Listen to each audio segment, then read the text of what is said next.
Okey, Assalamualaikum dan salam sejahtera. Salam. Salam Okey. Macam mana hari ni? Sihat? Alhamdulillah. Boleh? Dah makan dah? Dah. Makan apa tadi? Nasi goreng sardin. Oh, Alhamdulillah sedap tu. Mak masak Okey. Okey, saya nak cakap sikit lah. Saya harap dalam masa PKP ni kita sama-sama jaga kita punya jaga diri kita, untuk kita dan untuk orang lain. Tahu tak kes COVID sekarang ni berapa? 1,000 lebih. Hari ni saja untuk 11 bulan November 820 kes. Itu menjadikan semua sekali 42,872 kes. Itu seluruh Malaysia. Kalau Perak tahu berapa? Hari ni saja 14 kes.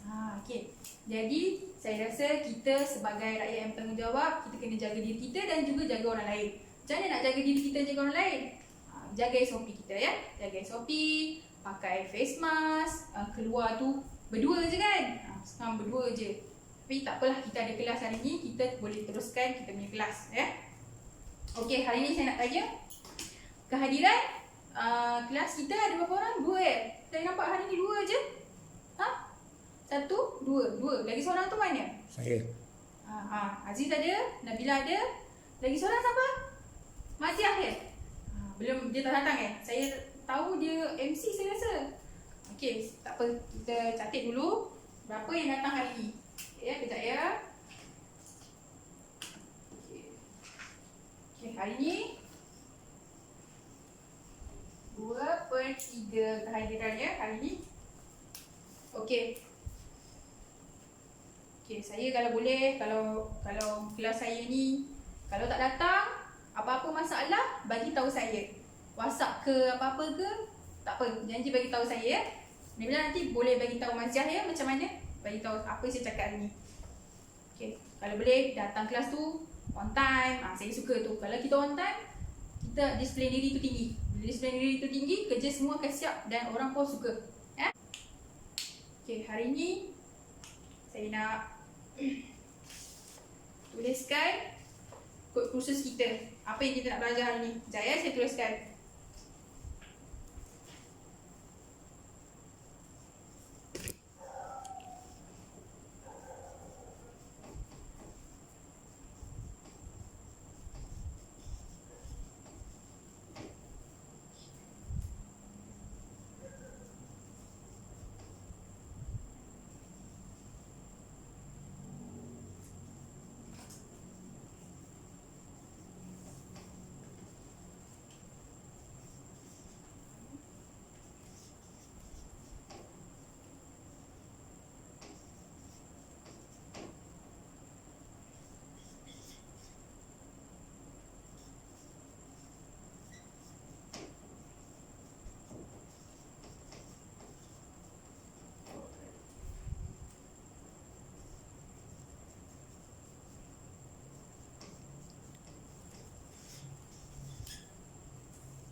Okey, hari ni kita dah cerita pasal idea lakaran kasar Nabila pernah melakar?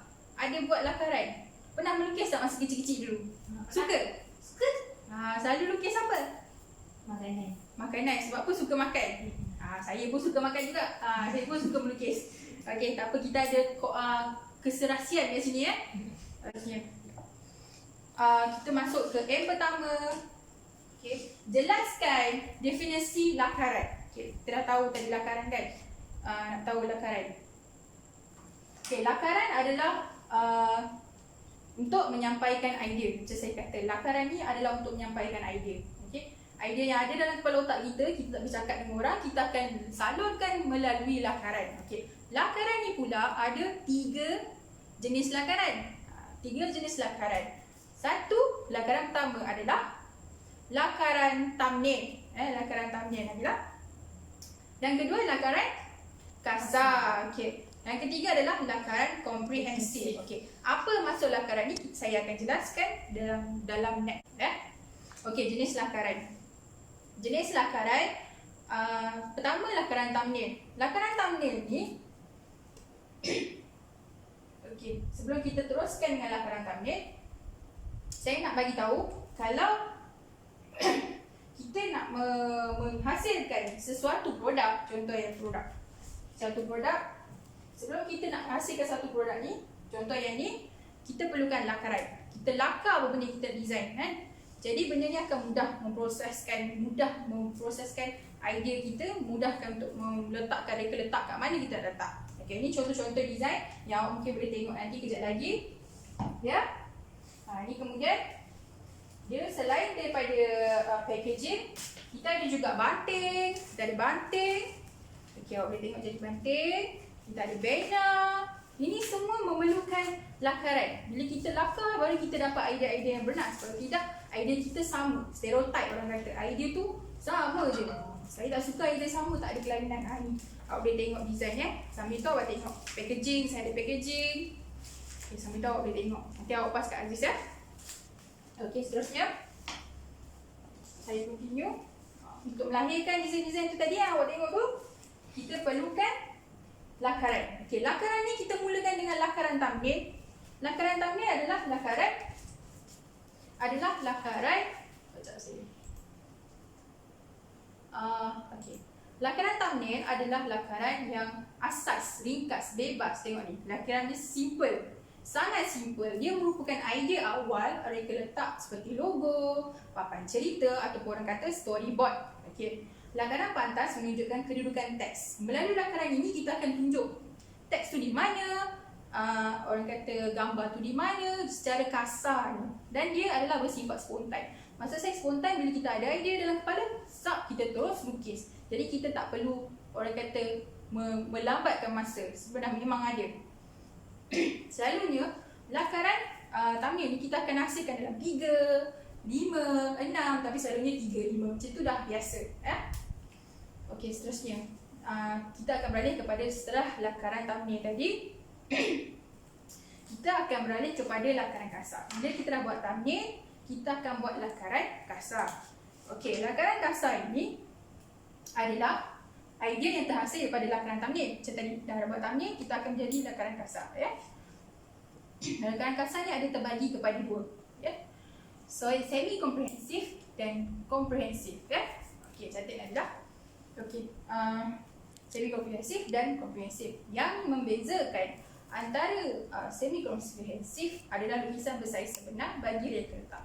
Semi komprehensif maksudnya lukisan lakaran yang bersaiz sebenar yang mewakili reka letak. Maksudnya saiz dia sebenar. Okay? Reka letak dia sebenar. Okay, jadi sebenar. Memang sebenar. Okey, itu maksud saya. Dan kemudian lakaran komprehensif dibuat berdasarkan lakaran rough dengan lebih teliti. Okay. Lakaran komprehensif ni adalah lakaran yang betul-betul sebiji. Dia akan tulis tau. Info apa yang nak bubuh, semua dia akan tulis. Maksudnya secara detail. Detail lah. Nabila, okey, detail. Setakat ni okey Nabila? Okey, Aziz okey Okey. Kita akan beralih kepada proses lakaran. Kita beralih kepada proses lakaran reka bentuk. Proses lakaran reka bentuk ni dia ada 3. 2D, 3D, perspektif. Tahu tak 2D tu apa? Tahu dia bentuk biasalah peta kan. Betul. 2D tu betul. Dia ada merupakan 2 dimensi, 3 dimensi dan perspektif. Perspektif ya. Itu contoh dia. Okey. Ini adalah lakaran 2D. Kalau kita tengok lakaran 2D adalah lebih terperinci yang melambangkan bahagian pandangan atas, pandangan hadapan, pandangan atas, pandangan hadapan dan pandangan sisi. Okey, dia akan buat tiga pandangan. Itu adalah lakaran 2D lah. Kemudian lakaran 3D. Lakaran 3D adalah merupakan gambaran sebenar projek yang dibina. Dan daripada lakaran ini panjang lebar dia semua sebenar. Maksud saya dia sebenar. Dia akan ada dekat lakaran tu akan tulis berapa cm. Betul tak? Berapa cm, berapa kedalaman. Perasan tak? Dekat dalam lakaran tu, dalam tu ada kotak-kotak. Dalam tu dia akan tulis terperinci sampai dia akan ceraikan one by one, satu persatu untuk kita gambarkan dengan lebih teliti. Itu lakaran 3D. Dia dibuat dalam unjuran oblik dan unjuran asymmetrik. Saya percaya bagi siapa yang pernah belajar sekolah teknik dulu, lukis-lukis ni dia akan faham oblik dan asymmetrik. Nanti kita akan buat waktu amali ya. Okey. Proses kemudian lakaran perspektif. Lakaran perspektif adalah lakaran yang bersifat jauh. Jauh ni maksudnya dia bukan bersaiz besar, bukan bersaiz sebenar. Dia bersifat jauh untuk ditengok dari jauh dan nampak dari jauh. Macam saya, kalau duduk jauh, nampak kecil. Kalau duduk dekat, nampak besar. Macam tu, dia akan, orang kata lebih jauh. Dia bersifat perspektif lah, maksudnya dari jauh nampak. Okay. Selalunya lukisan macam ni ada dalam mana? Dalam majalah bangunan. Betul. Betul, Nabila pandai. Dia dalam architecture selalu menggunakan lukisan ni. Tapi tak salah juga kalau kita gunakan dalam packaging. Packaging boleh, kotak tu kan kita akan buat. Boleh, tak ada masalah. Ya? Langkah macam mana kita dah tahu semua lakaran ni. Macam mana kita nak hasilkan lakaran ni? Okey, macam ni. Lakaran thumbnail ni adalah lakaran dalam satu kertas perancangan yang mana memasukkan maklumat produk yang sedia ada. Seperti tujuan rekaan, media sebaran, kumpulan sasaran, tema lukisan dan tema warna dan lain-lain lah. Okay. Selalunya rekaan thumbnail ni, langkah menghasilkan ni, dia tidak dilukis dengan objek yang saiz sebenar. Maksudnya kan, kalau saya punya lakaran tu besar ini, takkan saya nak masukkan dalam kertas lakaran saya besar ini. Paper besar mana saya nak lukis? Jadi saya kecilkan dalam unjuran 1 ratio atau 1:4. Maksudnya saiz ini bahagikan 4, jadi kecil. Jadi senang untuk di-develop idea ataupun menambah idea untuk apa saja. Senang. Terusnya. Okey. Sekarang ni kita balik pada lakaran kasar. Lakaran kasar ni, macam mana nak hasilkan lakaran kasar ni? Lakaran kasar ni sama juga. Dia menyampaikan idea yang kita dah pilih. Daripada rough sketches tadi, thumbnail tadi, akan beralih kepada rough sketches. Kita ambil satu lakaran thumbnail ni, kita letak dalam rough sketches, kita akan develop lagi. Tambah dia punya input ingredient ke, contoh packaging, tambah ingredient, apa saja. Mungkin info yang kita nak buat. Tapi secara kasar lagi ya. Okey, kedudukan dia, jenis warna tu semua orang kata boleh diwakili dalam bentuk sebenar ataupun dummy lah. Dummy ni sebenarnya dummy ni macam patung. Macam patung, contohlah. Contoh macam dummy. Contoh kalau kita masihkan design kereta, dia takkanlah kita kereta tu besar kan, kita dummy. Kalau dalam packaging orang panggil ini mock-up. Ini bukan mock-up lah, ni actual. Mock-up ni sebelum jadi ni kita akan buat satu mock-up. Dia mock-up dengan dummy lebih kurang sama. Selalunya dummy orang guna untuk buku. Buku orang panggil dummy, orang tak panggil mock-up. Okay. Packaging orang panggil mock-up. Okay, seterusnya. Kita akan pergi kepada lakaran komprehensif. Sama juga dia akan menyampaikan idea yang dipilih. Untuk dia lebih komprehensif ni lebih kepada permurnian. Kalau kita faham pemurnian ni maksudnya minimalis ataupun kita nak tambah sikit-sikit idea yang mungkin orang kata nak dekat final dah. Kita mana yang kita buang, kita detailkan mana yang patut dan kita buang mana yang patut. Itu lebih ke macam tu lah cara dia. Okey. Teks ni, kalau dalam lakaran komprehensif ni, teks ni dimasukkan betul-betul dekat mana lakaran tu. Maksudnya, kalau lakaran tu tulis idea Mingguan Wanita, dia punya tajuk. Jadi tulis Mingguan Wanita. Body text dia apa? Wanita itu ini dan gambar dia dan juga tajuk kecil-kecil dia. Tu kita akan masukkan detail. Kalau macam lakaran sebelum ni, lakaran kasar, dia hanya bubuh kotak untuk kita tahu reka letak ni di mana. Ya? Faham tak? Setakat ni clear ya? Okey. Seterusnya kita akan pergi kepada harta intelek. Tahu tak apa harta intelek ni? Harta intelek ni maksudnya macam kepunyaan kita. Macam kita belonging, maksudnya kita menunjukkan ini adalah ciptaan saya. Macam mana nak tunjukkan atau nak buktikan ini ciptaan awak? Melalui harta intelek. intelek. Kena daftar. Ya, harta intelek ni dia ada dua. Satu harta perindustrian, satu lagi copyright. Okey, harta perindustrian adalah merujuk kepada paten, contoh paten. Paten tu harta industri. Tanda dagangan, reka bentuk perindustrian, petunjuk geografi, itulah harta perindustrian. Okey. Kalau copyright, copyright ni seperti apa? Muzik, filem, novel, apa lagi? Tu semua program TV, semua itu adalah copyright. Apa fungsi copyright ni? Apabila copyright kita, maksudnya benda kita ni diambil oleh orang lain, kita ada copyright, kita macam ada hak untuk copy tu, kita punya idea semua, tu hak kita, kita boleh claim. Maksudnya kita boleh saman untuk sebab orang tu menggunakan hak kita. So maknanya, kalau sebagai seorang designer, adalah penting kita kepada originality. Kita tak perlu nak ambil design orang, kita nak belajar dari bawah ni. Sebab nanti bila kerja, susah. Kita dah biasa ambil kan, nanti bila company tu jumpa orang yang saman ke, kita dah susah. Okay. Alright. Terusnya, asal hak cipta. Hak cipta ni, apa tujuan hak cipta ni? Untuk mengawal penggunaan karya mereka. Contohnya macam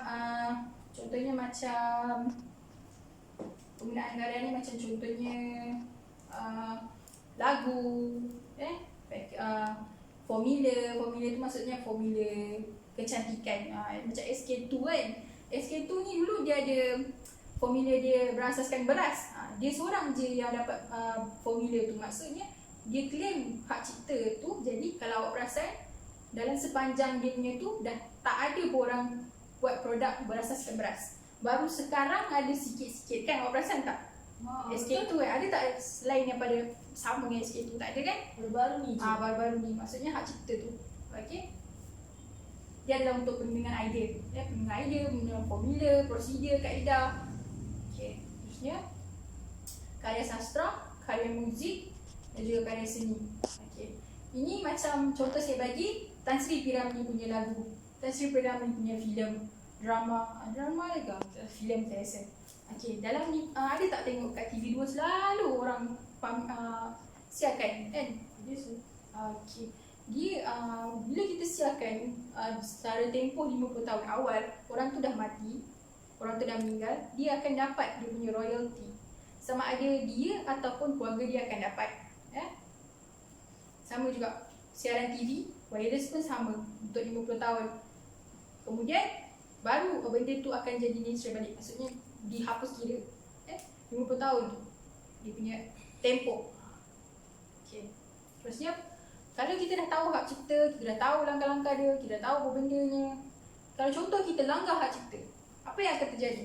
Tanpa kebenaran, kita telah mempamerkan muzik, lagu, kita jual packaging orang ni, kita print balik, kita buh nama kita. Apa akan jadi? Kita akan boleh disaman lah di bawah akta yang berkenaan. Sama juga. Selain itu, pameran salinan langganan pun sama. Kalau macam kita pamerkan salinan, maksudnya salinan tu kita tiru orang punya, kita buat salinan kita pamerkan untuk proses jualan. Itu pun boleh digunakan tanda tindakan lah. Seterusnya, saya nak pergi kepada, kalau kita dah tahu semua tindakan semua, jadi penting tak orang kata hak cipta kepada karya kita sekarang ni? Penting tak awak Nabila? Awak rasa penting? Penting untuk jaga keturunan. Ya, betul, keturunan. Okey, secara itu, selain itu kata proses untuk design tu penting tak untuk lakaran, semua tu penting tak? Apa tujuan daripada lakaran tu? Untuk kita dapatkan originality, betul? Okey. Okay, saya akan tunjuk sikit video pasal lakaran, sedikit video pasal lakaran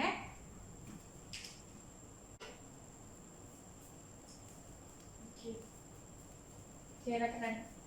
Awak tengok daripada ni dia akan buat satu-satu ni detail. Dia akan detail dalam tu ni 3D, 2D semua. Detail dalam tu dia akan lukis apa benda semua sama je. Kemudian dia akan masukkan warna lah. Okay, ni masuk detail warna semua dia akan masukkan. Dan okay, ini adalah secara detail dia akan tulis apa benda. maklumat ini mineral kristal, ini untuk apa semua dia akan masukkan secara detail. Itu adalah mengenai lakaran. Ya?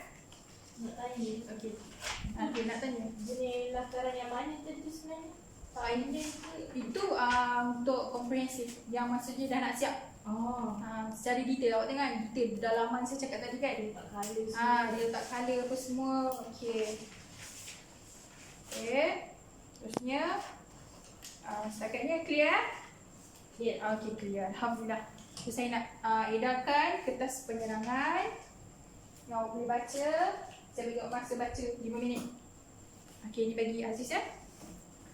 Okey bagi. Alright. Baca dulu kejap 5 minit. Lepas tu kalau tak faham tanya saya.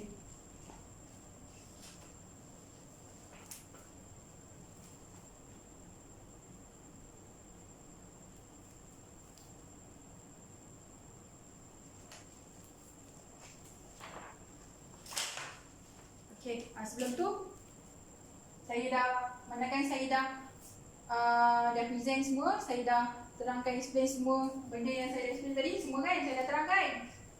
Okey, semua saya dah terangkan. Sementara tu awak boleh baca. Mana awak tak faham yang ni, mana yang saya dah terangkan tadi, awak tanya saya soalan. Okay, kalau tak ada soalan, saya akan teruskan dengan ada sikit pertanyaan. Okey. Okey dah baca dah? Okey. Alright, saya nak tanya sikit. Ada 2 soalan je saya nak tanya. Okey. Satu, buka antara 2 beri lakaran dimensi. Tahu tak Nabila? Maksud cik lakaran 2D dengan 3D. Betul.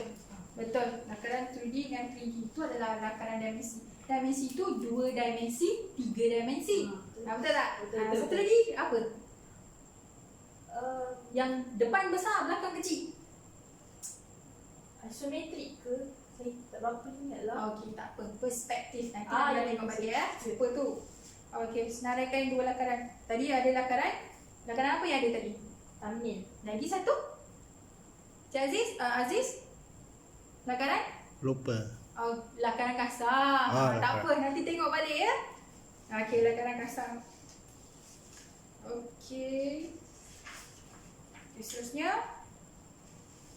Okey, kita dah jawab dah jawab soalan saya dah, baca kitab penerangan. Saya nak edarkan kertas tugasan ya. Kertas tugasan awak boleh jawab dalam masa 5 minit. Okey. 5 minit. 5 minit. Aziz saya dah bagi tadi. Okey. Kita jawab 5 minit.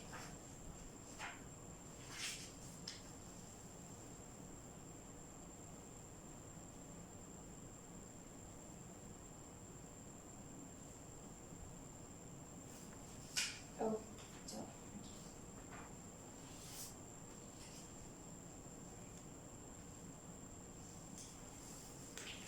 Ya.